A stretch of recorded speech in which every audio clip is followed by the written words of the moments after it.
the whole thing just broke for me. And like, I didn't care. And I truly didn't. And when that happened, something freed up. Like, I didn't give a fuck what it was going to sound like. I just knew that I needed to write. I knew that I needed to write things that felt true to me. And I think that fever breaking allowed me to jump back in the game and put my head in the creation in a way that I don't think that I have before with Rival Sons.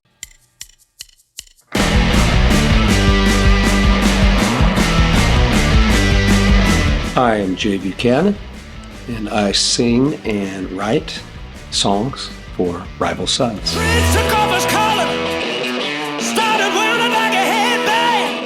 In my household, there was always music. And I knew that songwriting and singing was what I wanted to do. That's exactly what I was going to do with my life. And I wanted to play guitar, and I wanted to write songs, but I also like to play with my toys and all that stuff. And I couldn't play guitar because my hands were too small. Even though we had an acoustic guitar out in the living room, I would try to play it and I just couldn't. It hurt too much, the little kid hands. And I think that as soon as I had 2 chords, I started writing songs immediately. And I would have been 12 years old. Whatever you do, I'm coming after you.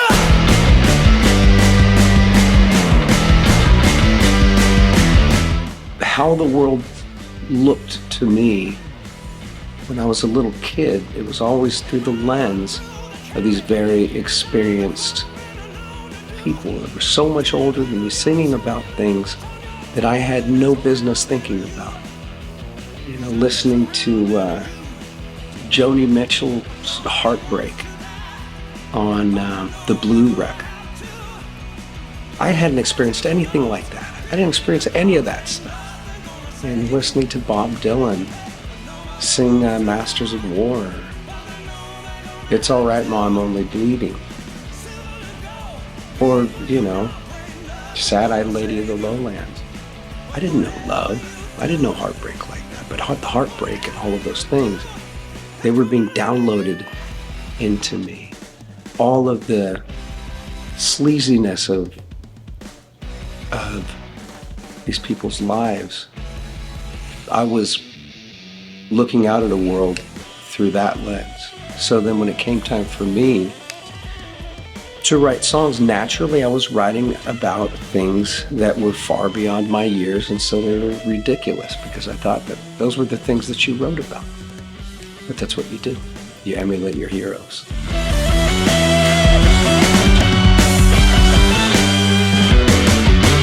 Nobody wants to die, but they know they're gonna have to. I think that by this time,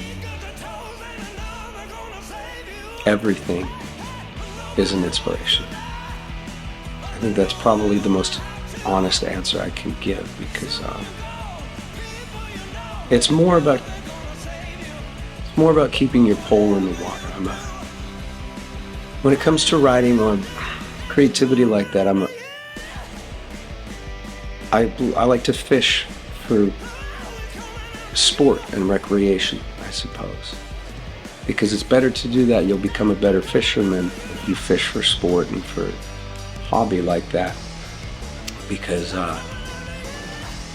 you're going to end up fishing when you're starving, when you have to make a record, and when you have to produce. I think that using songwriting and creation as an exercise is a healthy thing to do. And if you just keep your antenna up or just keep your pole in the water, you never know. You never know when you're going to get a nibble. You never know when something is going to be on the other end of that line, whether through wordplay or word association or just sitting and meditating on something. You never know what you're going to get. It could just be catch and release, or it could be a albatross, something real big.